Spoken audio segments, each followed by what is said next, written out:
Kamu talaga, hit ako or hope, hit tanawan. Dili lang tanawan, actually hit kabubusan gihapon. Nahadlok ka gihap, kay posible, depende kasi ang sitwasyon, posible may ginaaraw haim, may pirit nga ginaaraw haim, di ba? Kita atong pagtuto kaya pag kita pagahin lubas na, pwede kita kasuwanin sexual harassment. Me also, I am a victim of emotional bullying.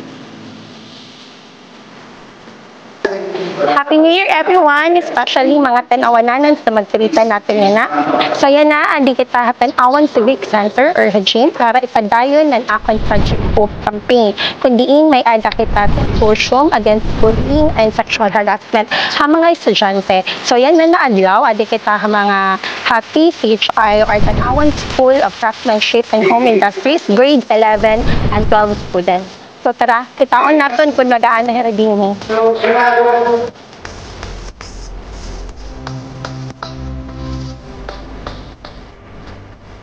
Salamat sa iyong presensya and your dedication to making difference.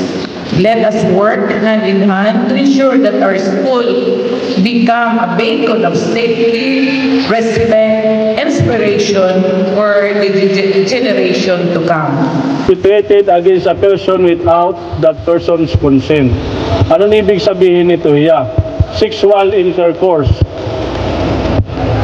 Between and in between ito, either magkasi lalaki o babayi, o lalaki nga ito babayi.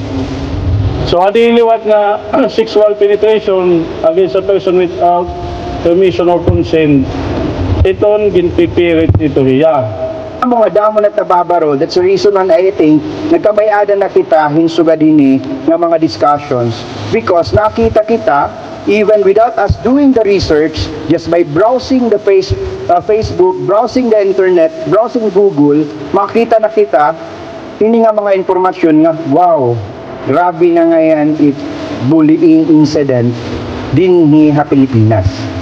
Okay, so, ang balaod na sa ring, ang eskwelahan, in ginmamantuhan na maghimuhin mga palisiya to confront or at least address the issue of bullying. Gusto ko iyakan na iyo na it's about time na dapat dali ka mo sumigi na ibubuli ka mo. Kasi unang-una, kaya mo din na-stop it mga bully kasi na okay lang ka mo yung tawon. Tuloy-tuloy. Pero if ever maaram ka mo mag-voice out, maaram na ka mo tiyo rights, amo nga ni may nakitayanin ng mga balaod, maaram na ka mo tiyo rights, maaram na nga pwede ka mo magsumat. Actually, dapat wari ka mo kadlukan. Kasi unang-una, ginyakan ko pala iyo kanina pala, di ba? Waray raambag ha iyo. Yung papakaon ka mo, maupay yung mga kag-anak, yung babantayan ka mo, tapos ginsusuntok pang palo, rapot lang ka mo gawas, na sigila ka mo ito. Ayaw ka mapagsige, especially mga gin sa sexual harassment. Ito nga ni naginahadlot, yung kakaptan, bisan din na part, and hopefully din niya iyo balay kung natatabok. Pero if ever man, ayaw gak ka mo kahadlok.